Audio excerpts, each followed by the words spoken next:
2024 లేదా 25లో డిగ్రీ లేదా బీటెక్ చదివారా? సాఫ్ట్‌వేర్ జాబ్ కోసం ఎదురు చూస్తున్నారా? అయితే కోడ్ జ్ఞాన్ 100 డేస్ కోర్సులో చేరండి. జాబ్ సాధించండి. నమస్తే విజయ మేడం. నమస్తే ఉషా. ఎప్పుడైతే మనం వైఫ్ అండ్ హస్బెండ్ అనే టాపిక్ మాట్లాడుతూ ఉన్నామో నాకు పెట్టిన కామెంట్ ఆ డౌట్ కన్నా ముందు నాకు వచ్చిన డౌట్ అడుగుతాను. మేకప్ ఫర్ ఈచ్ అదర్ అని పెట్టారు టైటిల్. నాకు అసలు అది అర్థం కాలేదు. ఏది మన ఆఫ్లైన్ సెషన్కి సంబంధించి ఓకే. ఒకసారి దాని గురించి ఎక్స్ప్లెయిన్ చేస్తారు. అంటే అది టైటిల్ కూడా నాకు ఐడియా వచ్చింది. జనరల్గా మనం మేడ్ ఫర్ ఈచ్ అదర్ అంటుంటాం. But made for each other అని మనం అనుకున్న వాళ్ళు కూడా రోజు తన్నుకుంటా అలా అనుకున్న కపుల్స్ కూడా ఎక్కువ అంటే గొడవలు పడి విడిపోయేదాకా రావటం చూశాను నేను. సో అనిపించింది మేడ్ ఫర్ ఈచ్ అదర్ అనేది ఏమి ఉండరు, అంటే రెడీమేడ్గా నీకోసం తయారు చేసి ఎవరు అద్భుతమైన వాళ్ళు రారు. వచ్చిన వాళ్ళతోనే makeup you make up for each other. Makeup అంటే బ్రష్లు ఏంటి మేకప్లు కాదు. సో అది కూడా యాక్చువల్గా వచ్చిన పదం అదే, మేకప్ యువర్ సెల్ఫ్, చక్కగా ప్రెజెంటబుల్. ఆ మేకప్ అనేది ఏంటంటే, మేకప్ అంటే ఏంటి, తయారవటం. సో తయారవుతున్నాం మనకు మనం. సో తయారవ్వండి, ఏంటి అవతల వ్యక్తులతో అంటే మమేకం అయ్యేలాగా కలిసేలాగా ఇద్దరు తయారుగా ఉండటం, తయారవ్వటం, ఒకళ్ళకొకళ్ళు నచ్చేలాగా, ఒకళ్ళతో ఒకళ్ళు బాగుండేలాగా ఎలా ప్రిపేర్ అవ్వాలి సో అనే కాన్సెప్ట్లో మేకప్ ఫర్ ఈచ్ అదర్ అని పెట్టాను అనమాట. అదిరిపోయింది కాన్సెప్ట్. చాలామంది చాలా కామెంట్స్ పెడుతూ ఉన్నారు, ఎందుకంటే మనం అడిగాము కింద కామెంట్లో తెలియజేయండి అని. అందులో నాకు బాగా అనిపించిన కామెంట్ ఏంటంటే, ఒకసారి పెళ్ళైపోయి ఒక బంధంలోకి వెళ్ళిపోయిన తర్వాత ఒకప్పుడు మనం ఎలా ఉన్నామో లైఫ్ని అలా లీడ్ చేయాలంటే కొన్నిసార్లు మార్పులు చేర్పులు చేయాల్సిన అవసరం చాలా ఎక్కువగా ఉంటుంది.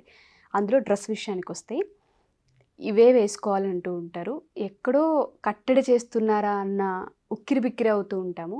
మాకు నచ్చింది వేసుకొనివ్వరు. దీనివల్ల ఇది సమస్య చిన్నదే అయినా మా ఇద్దరికి మిస్కమ్యూనికేషన్స్ ఎక్కువగా వస్తున్నాయి. ఏదైనా పార్టీకి వెళ్ళినా, ఏదైనా టెంపుల్కి వెళ్ళాలనుకున్నా మూడ్ ఆఫ్తోనే వెళ్తున్నాం, మొహాలు మార్చుకొని వెళ్ళాల్సి వస్తుంది, కాంప్రమైజ్ అవ్వాల్సి వస్తుంది. ఇది కరెక్ట్ కాదేమో ఈ రిలేషన్ అనే భావన నాకు వచ్చిందని ఒక అమ్మాయి రాసింది కామెంట్. దీనిపైన అసలు మనం ఏం మాట్లాడొచ్చు అంటారు?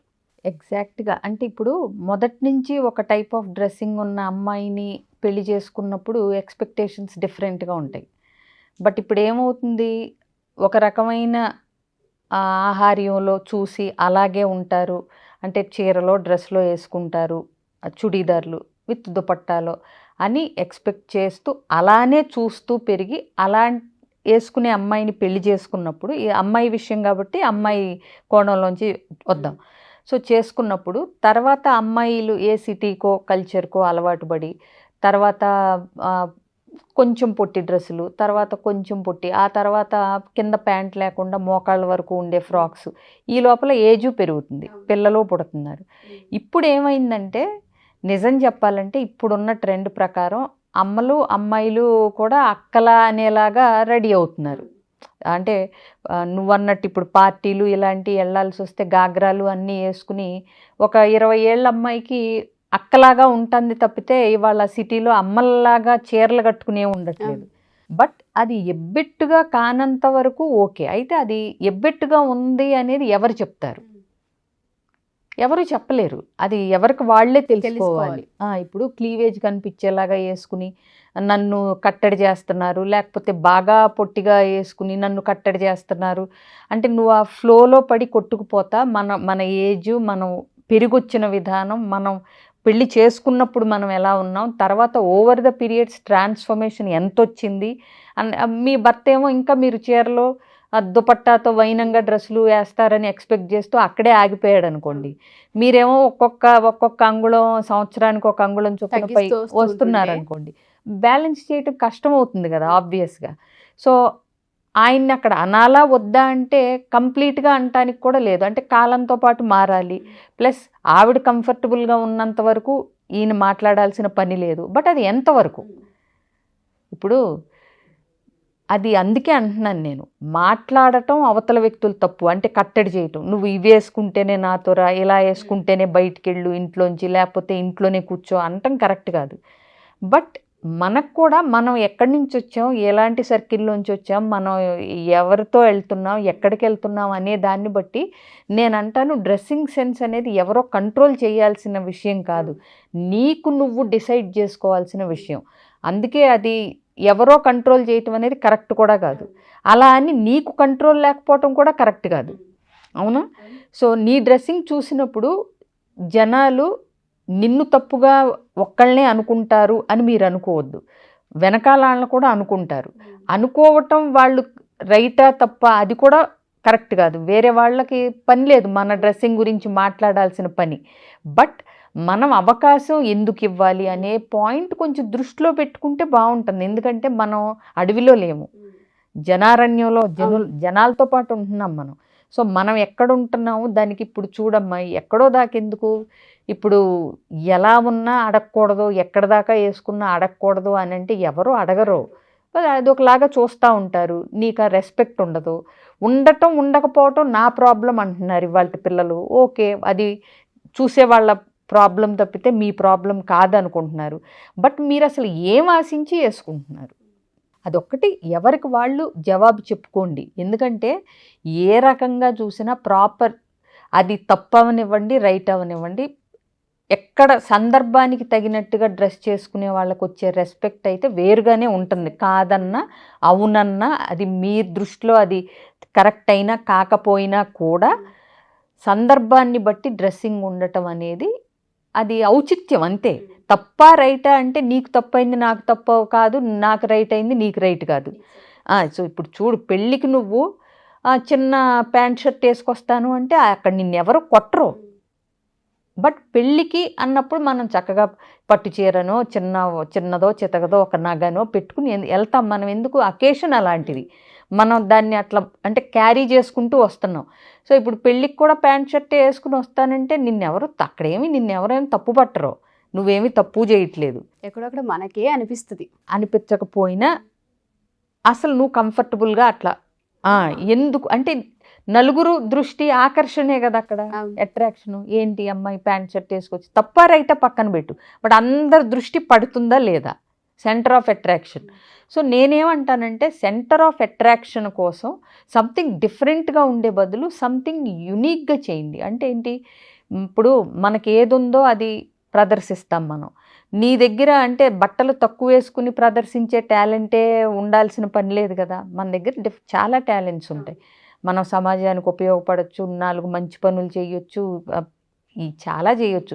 ప్రతి ఒక్కళ్ళు ఇప్పుడు సమాజానికి మంచి పని ఉద్ధరించాలని కూడా అక్కర్లా, మన దగ్గర పనిచేసే వాళ్ళని టేక్ కేర్ చేయొచ్చు, వాళ్ళ బాగోగులే చూడొచ్చు. ఇంకొకటి, ఎప్పుడూ కూడా ఒక విషయం మీద రోజు చర్చ అవుతుంది, ఇంట్లో డిస్కషన్ వస్తుంది, ఆర్గ్యుమెంట్ వస్తుంది అన్నప్పుడు అవతల వ్యక్తుల్ని చేంజ్ చేసే బదులు మనం కొంచెం ఏం చేంజెస్ చేస్తే సిచ్యువేషన్ బెటర్ అవుతుంది అనేది ఆలోచించవచ్చు. దాంట్లో ఈగో ఏం అవసరంలా. అలా అని పూర్తిగా అవతల వ్యక్తి భార్యది కానీ భర్తది కానీ డ్రెస్సింగ్ కంట్రోల్ చేయాలి, అది కూడా మన చేతుల్లోనే ఉంది అనుకోవటం అసలు ఎంత మాత్రం కరెక్ట్ కాదు.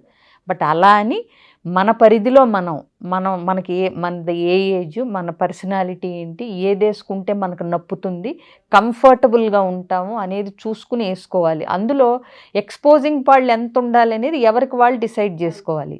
అది భర్త కట్టడి చేయాలా, రోజు గొడవలు అవ్వాలా, అక్కర్లేదా? భర్తనే ఏముంది, ఇప్పుడు భర్త చెప్తే తప్పు అవుతుంది, అదే తల్లిదండ్రులు కూడా అదే మాట చెప్పేవాళ్ళు ఉంటారు. ఇప్పుడు అదే అత్తగారో భర్తో చెప్తే మనకి పెద్ద ఇష్యూ అయిపోద్ది. అదే మన అమ్మ కోప్పడుతూ ఉంటుంది, అదే ఇప్పుడు ఏదైతే అత్తగారో భర్త పాయింట్అవుట్ చేస్తున్నారో అదే మన అమ్మ కూడా కోప్పడుతూనే ఉంటుంది. సో ఇంతమంది చెప్తున్నారు అంటే ఎక్కడో ఏదో ఇన్అప్రోప్రియేట్ డ్రెస్సింగ్ ఉంటుందేమో ఆలోచించండి. అసలు ఈ పాటికి భర్త భార్య అనే డిస్కషన్ వచ్చిందంటే సరిపడా ఏజ్, ఆలోచించగలిగి కామన్ సెన్స్ అన్నీ ఉంటాయి కదా, అవునా? సో ఏ సందర్భానికి, ఇప్పుడు ఓన్లీ గర్ల్స్ ట్రిప్ వెళ్ళారనుకోండి, మీరు ఏదైనా వేసుకోండి, ఆ సర్కిల్లో ఉన్న వాళ్ళతో అడిగేవాళ్ళు ఉండరు, అవునా? అడిగేవాళ్ళు ఉండరని అనుకుని ఆనందించే లోపల అవన్నీ ఫోటోలు తీసి మొత్తం A to Z ఇన్స్టాగ్రామ్లో, ఫేస్బుక్లో. సో అది అంటే ఇప్పుడు ట్రెండే అలా ఉంది.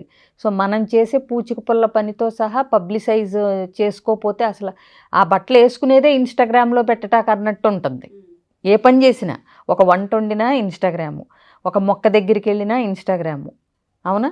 ఒక మొక్క ఒక పువ్వు పూసినా ఇన్స్టాగ్రాము. ఇప్పుడు ఇన్స్టాగ్రాము ఫేస్బుక్కి తెలియకుండా అసలు ఒక వ్యక్తి జీవితంలో ఏమీ జరిగే అవకాశం లేదేమో రోజు అనిపించే గడిచే సందర్భం. అవకాశం లేదన్నట్టు ఉంది. సో ఇన్స్టాగ్రామ్ కోసమే అంటే సోషల్ మీడియా కోసమే బ్రతికేలాగా తయారైపోతున్నారు జనాలు.